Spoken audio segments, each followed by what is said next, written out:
वैशाख मास महात्म्य दूसरा अध्याय।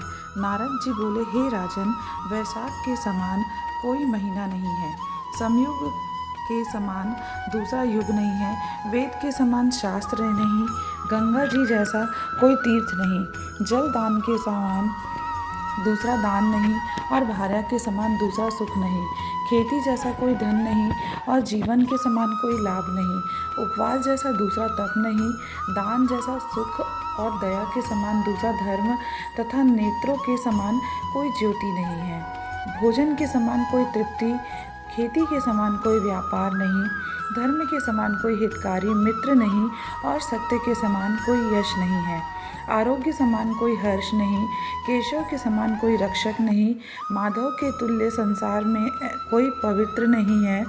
ऐसा परमोत्तम वैशाख मास शेष साई भगवान को सदा प्यारा है। भगवान के प्यारे इस महीने को जो लोग बिना व्रत किए व्यतीत किए रहते हैं, वह धर्महीन होकर शीघ्र ही पशु योनि पाते हैं। उनका कुआं बावड़ी बनवाना, बगीचा लगवाना आदि सभी धर्म वृथा है, उनका कुछ फल नहीं होता। जो मनुष्य वैशाख माह में नियम पूर्वक भोजन आदि करते हैं, वे विष्णु भगवान की सायुज्य मुक्ति को अवश्य प्राप्त होते हैं, इसमें संदेह नहीं है। संसार में अनेक प्रकार के दान और व्रत हैं, परंतु उनको करने से शरीर को अत्यंत परिश्रम होता है, उनसे संसार में बार बार जन्म लेना पड़ता है। परंतु वैशाख मास में केवल स्नान कर लेने से ही प्राणी आवागमन से छूट जाता है। सब दान करने से जो पुण्य होता है, संपूर्ण तीर्थों में स्नान करने से जो फल मिलता है, वह सब वैशाख में केवल जल दान करने से ही मिल जाता है।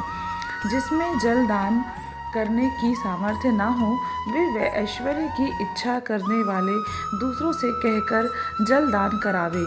यह कर्म भी सब दानों से अधिक है।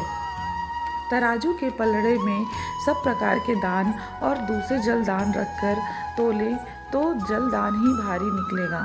जो यात्रियों के लिए प्याऊ लगाकर जल दान करता है, वह अपने करोड़ों कुल का उद्धार कर विष्णु लोक को जाता है।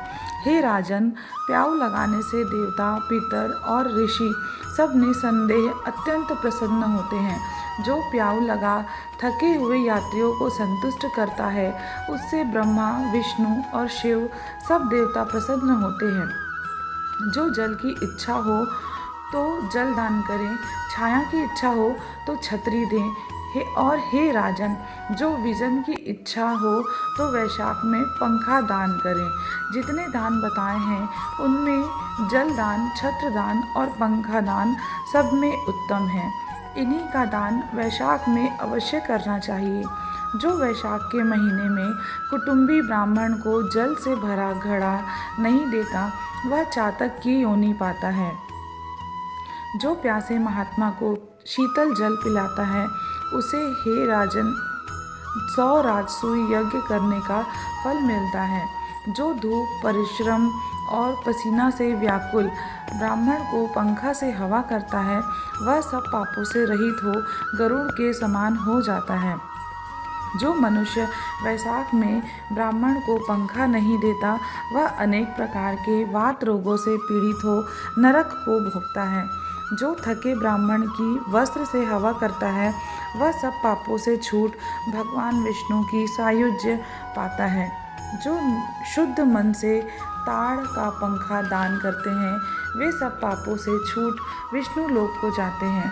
तुरंत श्रम दूर करने वाले पंखे का दान नहीं करने वाले अनेक प्रकार की यातनाएं भोगकर संसार में पापी होते हैं। हे राजेंद्र, आध्यात्मिक दुख की शांति के निमित्त वैशाख मास में छत्री दान करना उचित है। जो मनुष्य विष्णु भगवान के प्यारे इस वैशाख मास में छत्री दान नहीं करते, उनको कहीं छाया नहीं मिलती और वे महाक्रूर पिशाच बन पृथ्वी पर घूमते रहते हैं। वैशाख में जो खड़ाऊ दान करते हैं, वे यमदूतों को तिरस्कार कर विष्णु लोक को जाते हैं। जो वैशाख मास में जूता दान करते हैं, उन्हें नरक की यातना नहीं भोगनी पड़ती, न उसे संसार के सुख सताते हैं। ब्राह्मण के याचना करने पर खड़ाऊ दान करने वाला पृथ्वी पर करोड़ों जन्म तक राजा होता है। जो मार्ग में श्रम को दूर करने के लिए स्थान बनवाता है, उनका फल वर्णन करने में ब्रह्मा भी असमर्थ है। दोपहर को जो कोई अतिथि या ब्राह्मण मिले, उसको भोजन कराने का फल ब्रह्मा जी भी वर्णन नहीं कर सकते। हे राजन, अन्नदान मनुष्यों को तत्काल तृप्ति कराने वाला है। संसार में अन्नदान के समान कोई दूसरा दान नहीं है। जो मनुष्य मार्ग से थके हुए ब्राह्मण को आश्रय देता है, उसके पुण्य करने की ब्रह्मा में भी सामर्थ्य नहीं है। भूखे मनुष्य को स्त्री, पुत्र, घर, वस्त्र, अलंकार, आभूषण कुछ भी अच्छे नहीं लगते हैं। पेट भरने पर ही सब अच्छे लगते हैं।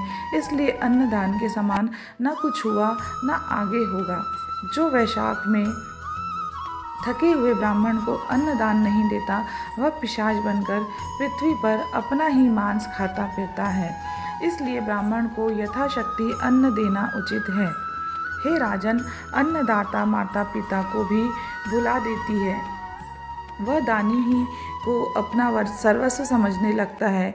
इससे त्रिलोकी में सब अन्न की ही प्रशंसा करते हैं। माता पिता तो केवल जन्म देते हैं, परंतु पंडित लोग संसार में अन्न के दानी को ही पिता कहते हैं। हे राजन, अन्नदाता में सब धर्म निवास करते हैं। दोस्तों, पद्म पुराण के अनुसार वैशाख मास के द्वितीय अध्याय का वर्णन मैंने आपको सुनाया। वैशाख मास में किया गया दान अत्यंत ही फलकारी एवं शुभकारी होता है। वैशाख मास सभी मासों में श्रेष्ठ माना गया है, इसलिए इसमें किया गया दान भी हमें मोक्ष की प्राप्ति करवाता है। हमेशा दान समय के अनुसार, अपनी क्षमता के अनुसार एवं मौसम के अनुसार करना चाहिए।